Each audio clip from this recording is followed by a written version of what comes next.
more mass left. I took it anyway.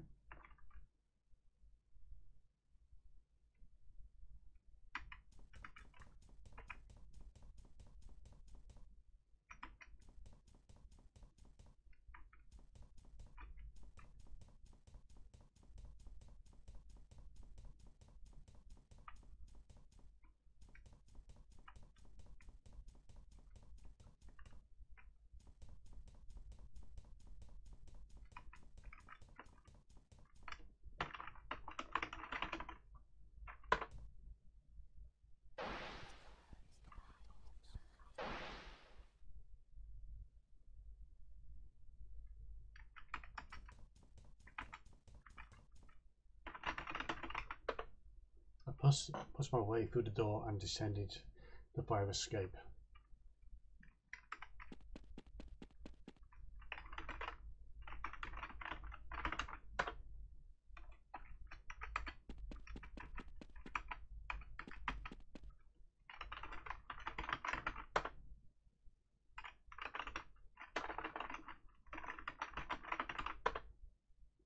I took the crowbar with me. Perhaps it could serve a purpose.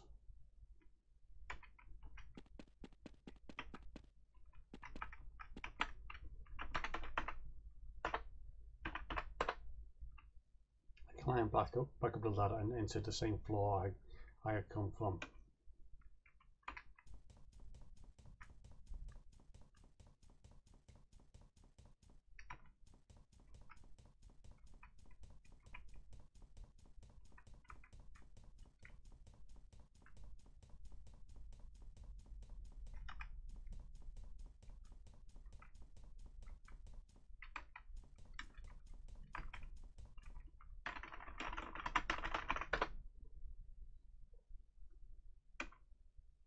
So I stuck a piece of paper under the frame, perhaps for me to find.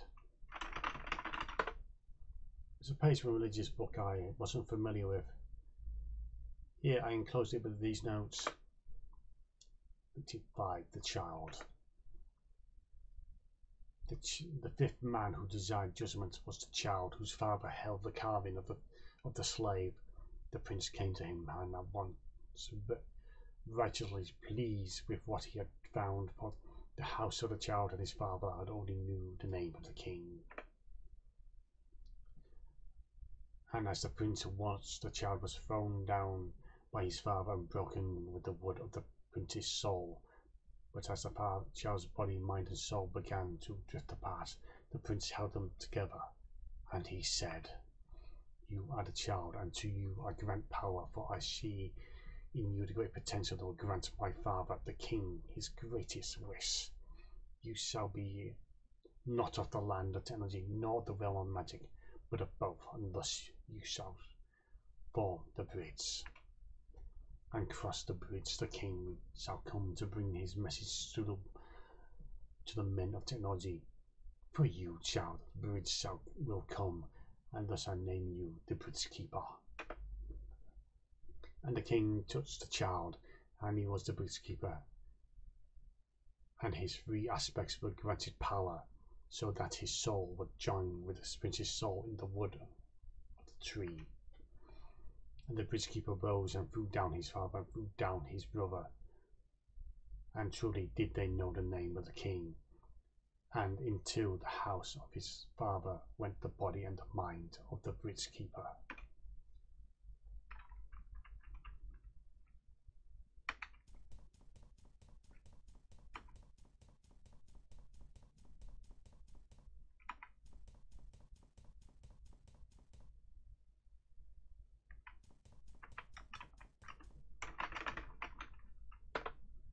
It appeared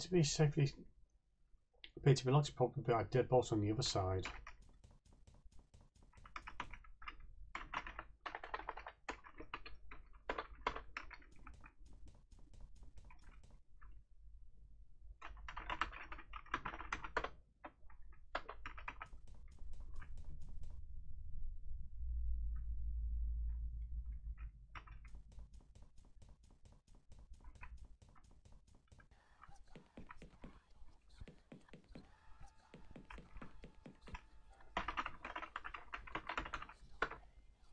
The crowbar was very old. I doubt it possessed necessary strength to do that.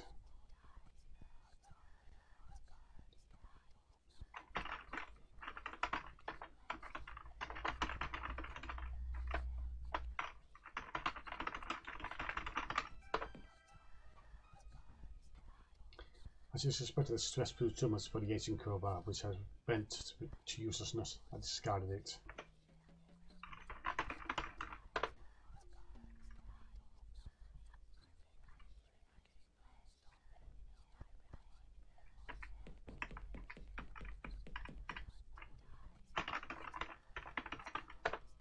I took another pill.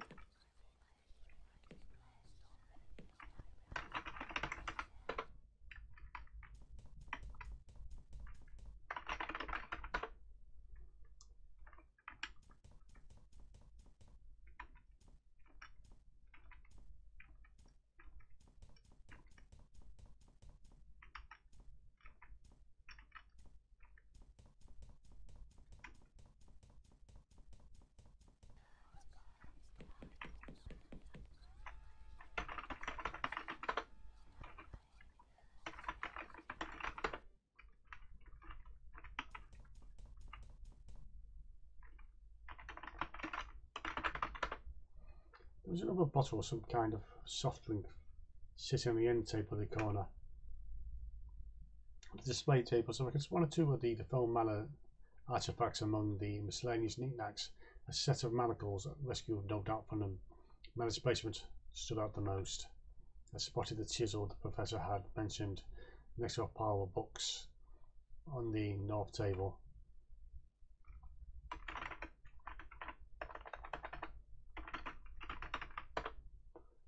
I took a drink with me. Somebody told me it would come in useful.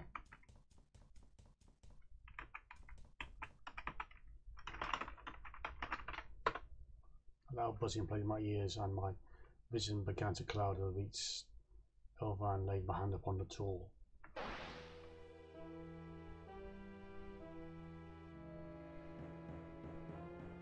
Somewhere in the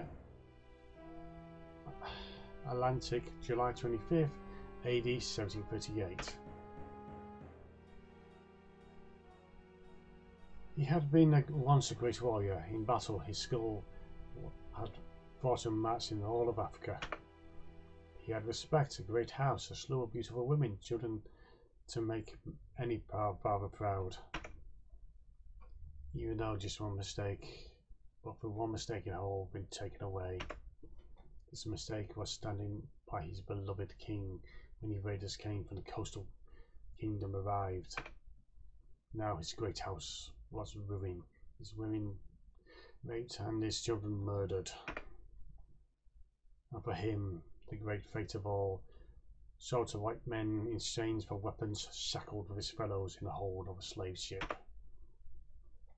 He was strong, perhaps he could have lived as a slave, but then came the sickness. A simple fever, no doubt, to be gone the next day. The white men took no chances and threw him overboard. For days he drifted, waiting for the black cloud of death to descend. Having lost everything, he now sought only the embrace of the deep, a welcome end to a life betrayed.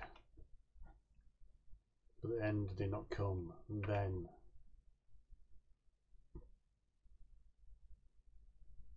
coming around, Captain. Voices unfamiliar, speaking on unfamiliar language. He was suddenly terrified that the slavers must have returned, but he was weak as a newborn and could not move or speak. Looks like we picked him up just in time. I don't know how long he's been drifting out here, but he can't have lasted much longer. Good Lord! Look upon him, man. The greatest evidence we have of the man's evil. Never forget this man. Sailors such as I left this poor wretch to die. Slavers are sailors like you are, Captain. No. I don't know how these devils can, how the audacity they still call themselves human. Today, there's no pride in being an Englishman. Find a passenger some quarters, make him comfortable. Passenger, Captain? Every innocent who sets foot on my ship is a free man. Is there something about this policy you find questionable? Not at all, Captain. No, these were the slavers. These were different, less crowded with terrified black faces. There was anger in the voices of white men, but not directed at him. Still frightened, but somewhat reassured, he passed out. Days passed, and his health was restored.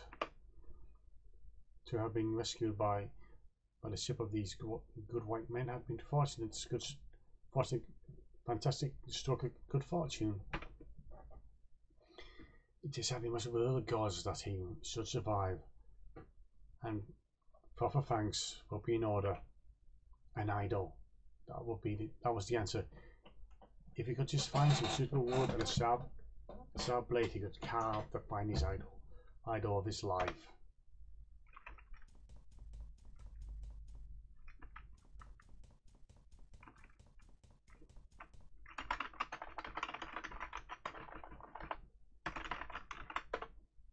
He could not understand the white man's language, and communication has been non-verbal.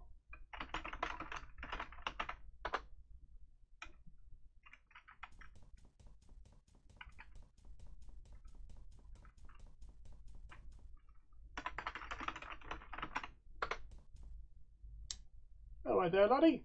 Oh, I see you wanted something to carve with. Yeah. The sailor handed him a sharp, almost brand new workman's chisel. Just bring it back when you're finished with it.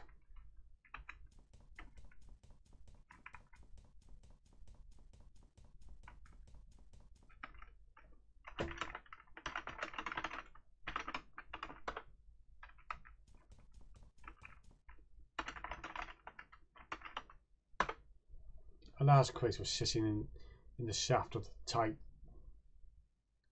light with letters stenciled on that he could not recognise as clearly made from poor quality nails, and some of the boards looked ready to fall off.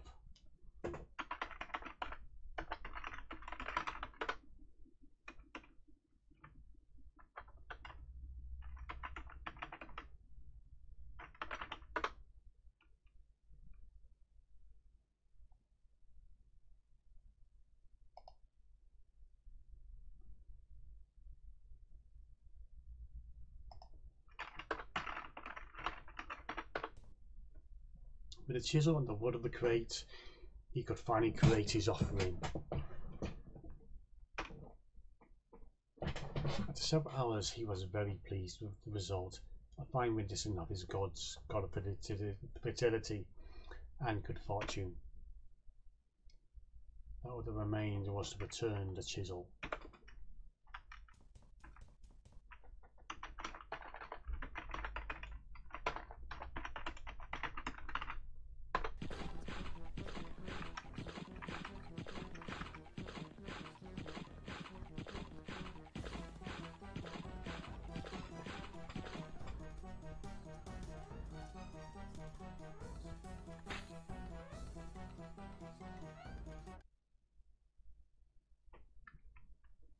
The vision faded. I felt myself being hurled forcefully back into the present day.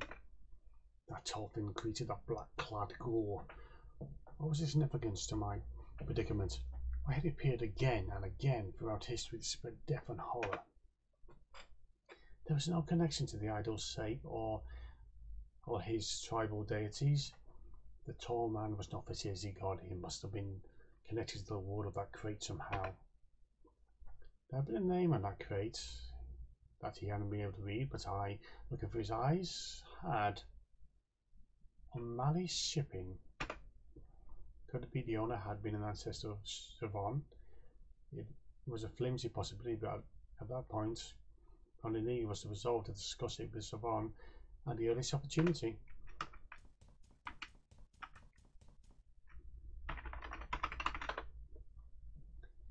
I recognised it as being from the same source as the first one of the painting in the lobby, with Tim Ford, the slave. The fourth man who desired judgment was the slave. It had not been brought the Hun's message. and had tormented the wood that had been the prince's soul with a sharpened blade. The prince came to him and struck the slave down, and he knew the name of the king. And the prince said, "Not one of your household shall I leave alive, slave, for twice now I have brought my warning, and any who still fail to heed shall be named as fool and a judge most unworthy in our sight."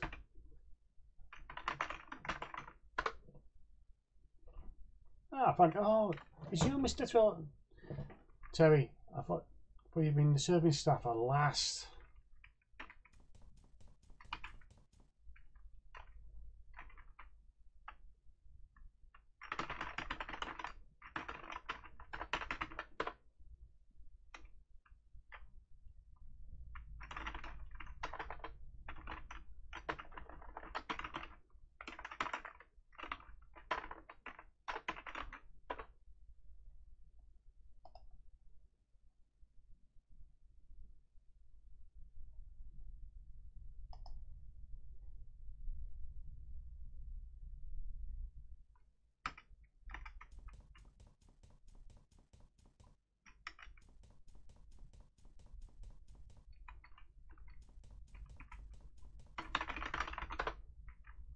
So it will be. Have you seen in this hotel staff anywhere? I'm afraid not. Perhaps they go to bed early in these parts.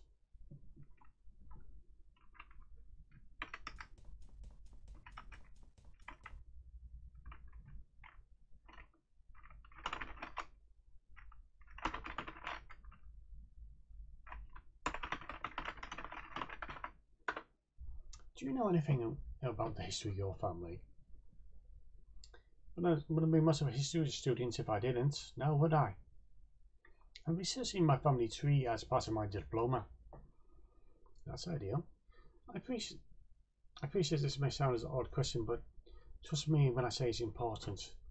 Did your family run a shipping company in the late 18th century? That is an odd question, but I do remember reading something about O'Malley shipping. After checking my notes, but left them in my book bag. Could you meet me in my room about 5 minutes? 2A next to a bed. Certainly. I see you there then.